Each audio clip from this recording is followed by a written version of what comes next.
जय श्री राधे गोविंद। श्री हरिवंश।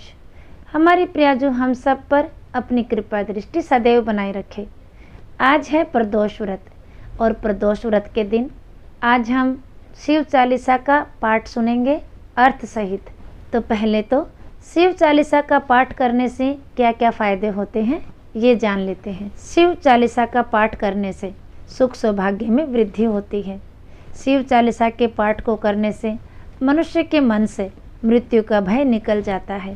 शिव चालीसा का पाठ करने से कुंवारी कन्याओं को मनचाहा वर मिल जाता है और यह पाठ करने से वैवाहिक जीवन में भी आने वाली परेशानियां दूर हो जाती हैं, जिससे वैवाहिक जीवन सुखमय व्यतीत होता है।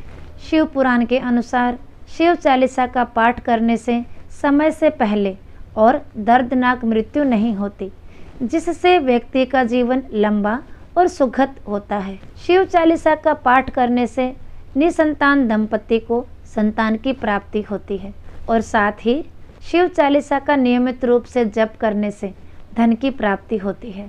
शिव चालीसा का पाठ अत्यंत ही लाभकारी, कष्टों को हरने वाला और सुख संपत्ति को बढ़ाने वाला होता है। और अब शुरू करते हैं शिव चालीसा का पाठ। तो सबसे पहले मन में भगवान भोलेनाथ को स्मरण करें और पूर्ण प्रेम भाव और भक्ति भाव से शिव चालीसा का पाठ करें। जय गणेश गिरजा सुवन मंगल मूल सुजान, कहत अयोध्या दास तुम देहु अभय वरदान। अर्थ, हे गिरिजा पुत्र भगवान श्री गणेश, आपकी जय हो। आप मंगलकारी हैं, विधाता के दाता हैं।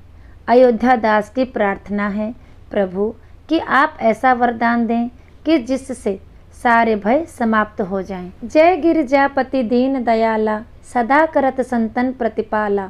भाल चंद्रमा सोहत नीके, कानन कुंडल नागफनी के। हे गिरिजापति, हे दीनहीन पर दया बरसाने वाले भगवान शिव, आपकी जय हो। आप सदा संतों पर प्रतिपालक रहे हैं। आपके मस्तक पर छोटा सा चंद्रमा शोभायमान है। आपने कानों में नागफनी के कुंडल डाल रखे हैं। अंग गोर शिव गंग बहाए, मुंड माल तन क्षार लगाए। वस्त्र खाल बागांबर सोहे, छवि को देखी नाग मन मोहे। आपकी जटाओं में गंगा बहती है। आपके गले में मुंडमाल है। बाघ की खाल के वस्त्र भी आपके तन पर जच रहे हैं। आपकी छवि को देखकर नाग भी आकर्षित होते हैं। मैना मातु की हवे दुलारी, बाम अंग सोहत छवि न्यारी। कर त्रिशूल सोहत छवि भारी, करत सदा शत्रुवन क्षयकारी। अर्थ, माता मैनावती की दुलारी अर्थात माता पार्वती जी आपके बाएं अंग में हैं। उनकी छवि भी अलग से मन को हर्षित करती है। तात्पर्य है कि आपकी पत्नी के रूप में माता पार्वती भी पूजनीय है। आपके हाथों में त्रिशूल आपकी छवि को और भी आकर्षक बनाता है। आपने हमेशा शत्रुओं का नाश किया है। नंदी गणेश सोहे तह कैसे, सागर मध्य कमल है जैसे। कार्तिक श्याम और गणराऊ, या छवि को कहीं जात न काऊ। आपके सानिध्य में नंदी व गणेश सागर के बीच खिले हुए कमल के समान दिखाई देते हैं। कार्तिकेय व अन्य गणों की उपस्थिति से आपकी छवि ऐसी बनती है जिसका वर्णन कोई नहीं कर सकता। देवन जब ही जाए पुकारा, तब ही दुख प्रभु आप निवारा। किया उपद्रव तारक भारी, देवन सब मिली तुम ही जुहारी। तुरत सडानन आप पठायो, लव निमेष महामारी गिरायो। आप जलंधर असुर संहारा, सुयस तुम्हार विदित संसारा। हे भगवान, देवताओं ने जब भी आपको पुकारा है तुरंत आपने उनके दुखों का निवारण किया है। तारक जैसे राक्षस के उत्पात से परेशान देवताओं ने जब आपकी शरण ली, आपकी गुहार लगाई, हे प्रभु आपने तुरंत तारकासुर को मारने के लिए षडानन को भेजा। आपने ही जलंधर, भागवत पुराण के अनुसार भगवान आपने ही जलंधर नामक असुर का संहार किया। आपके कल्याणकारी यश को पूरा संसार जानता है। त्रिपुरासुर सन युद्ध मचाई, तब हिम कृपा कर लीन बचाई। किया तप हिम भगीरथ भारी, पूरब प्रतिज्ञा तासु पुरारी। हे शिव शंकर, हे भोलेनाथ, आपने ही त्रिपुरासुर के साथ युद्ध कर उनका संहार किया, वे सब पर अपनी कृपा की। हे भगवान, भगीरथ के तप से प्रसन्न होकर उनके पूर्वजों की आत्मा को शांति दिलाने की उनकी प्रतिज्ञा को आपने पूरा किया। दानिन मह तुम सम को नाही, सेवक स्तुति करत सदाही। वेद माही महिमा तुम गाई, अखत अनादि भेद नहीं पाई। इसका अर्थ है, हे प्रभु, आपके समान दानी और कोई नहीं है। सेवक आपकी सदा से प्रार्थना करते आए हैं। हे प्रभु, आपका भेद सिर्फ आप ही जानते हैं, क्योंकि आप अनादिकाल से विद्यमान हैं। आपके बारे में वर्णन नहीं किया जा सकता। आप अकथ हैं। आपकी महिमा का गान करने में तो वेद भी समर्थ नहीं है। प्रगति उदित मंथन में ज्वाला, जरत सुरासर भय विहाला। कीन्ही दया तह करि सहाय, नीलकंठ तब नाम कहाई। इसका अर्थ है, हे प्रभु, जब क्षीर सागर के मंथन में विष से भरा घड़ा निकला तो समस्त देवता और दैत्य भय से कांपने लगे। आपने ही सब पर मेहर करते हुए इस विष को अपने कंठ में धारण किया, जिससे आपका नाम नीलकंठ हुआ। पूजन रामचंद्र जब कीन्हा, जीत के लंक विभीषण दीन्हा।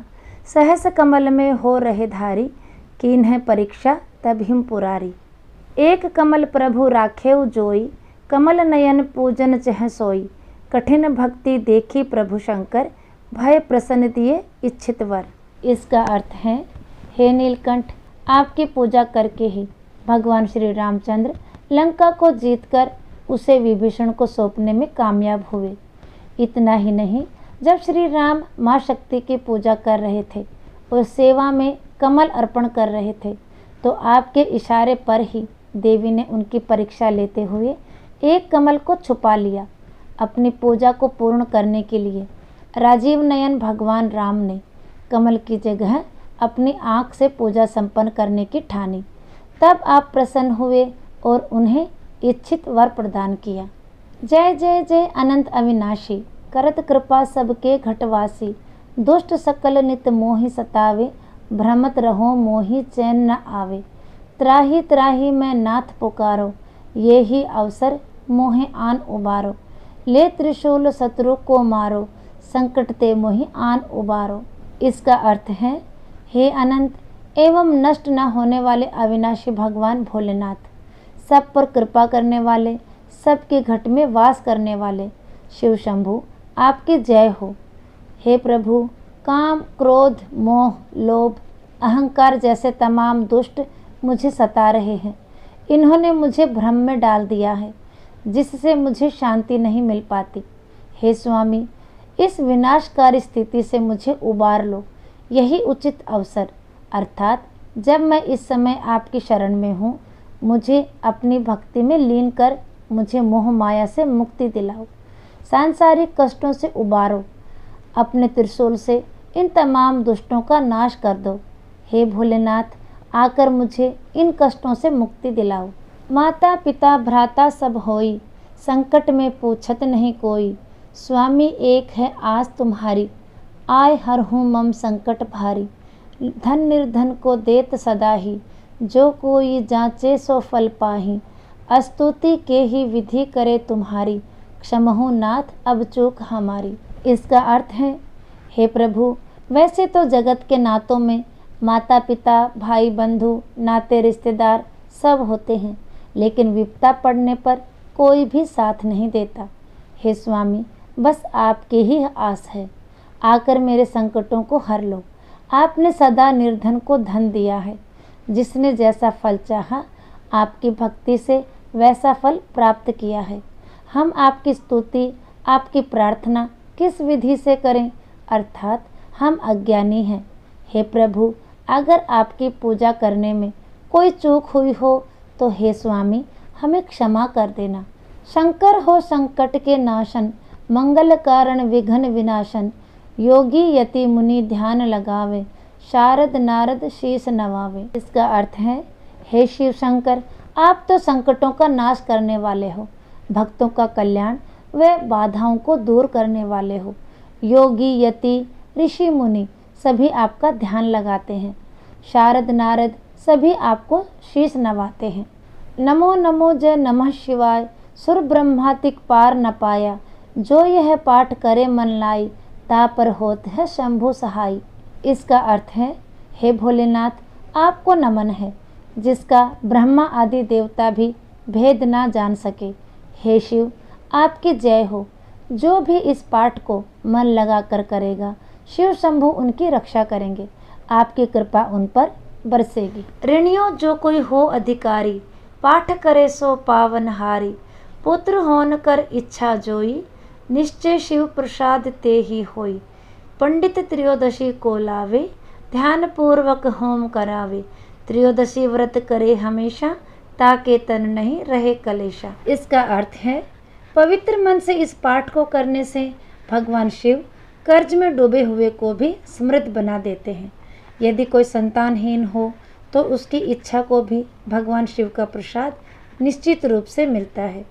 त्रयोदशी को पंडित बुलाकर हवन करवाने, ध्यान करने और व्रत रखने से किसी भी प्रकार का कष्ट नहीं रहता। धूप दीप नैवेद्य चढ़ावे, शंकर सम्मुख पाठ सुनावे, जन्म जन्म के पाप नसावे, अंत धाम शिवपुर में पावे, अयोध्या दास आस कहें तुम्हारी, जानी सकल दुख हरहूँ हमारी। इसका अर्थ है, जो कोई भी धूप दीप नैवेद्य चढ़ाकर भगवान शंकर के सामने इस पाठ को सुनता है, भगवान भोलेनाथ उसके जन्म जन्मांतर के पापों का नाश करते हैं। अंतकाल में भगवान शिव के धाम शिवपुर अर्थात स्वर्ग की प्राप्ति होती है, उसे मोक्ष मिलता है। अयोध्या दास को प्रभु आपकी आस है। आप तो सब कुछ जानते हैं, इसलिए हमारे सारे दुख दूर करो भगवान। नित्य नेम उठी प्रातः ही, पाठ करो चालीसा, तुम मेरी मनोकामना पूर्ण करो जगदीसा। मगसिर चठी हेमंत ऋतु, बसंत 64 जान, स्तुति चालीसा शिव ही, पूर्ण कीन कल्याण। इसका अर्थ है, हर रोज नियम से उठकर प्रातः काल में इस चालीसा का पाठ करें और भगवान भोलेनाथ जो इस जगत के ईश्वर हैं उनसे अपनी मनोकामना पूरी करने की प्रार्थना करें। वसंत 64 में मंगसीर मास की छठी तिथि और हेमंत ऋतु के समय में भगवान शिव की स्तुति में यह चालीसा लोगों के कल्याण के लिए पूर्ण की गई है। जय हो भोलेनाथ की, जय हो कैलाशपति की, जय हो गौरी शंकर की। तो आज का वीडियो यहीं तक, फिर मिलेंगे अगले वीडियो में। तब तक के लिए सभी को प्रेम भरी राधे राधे।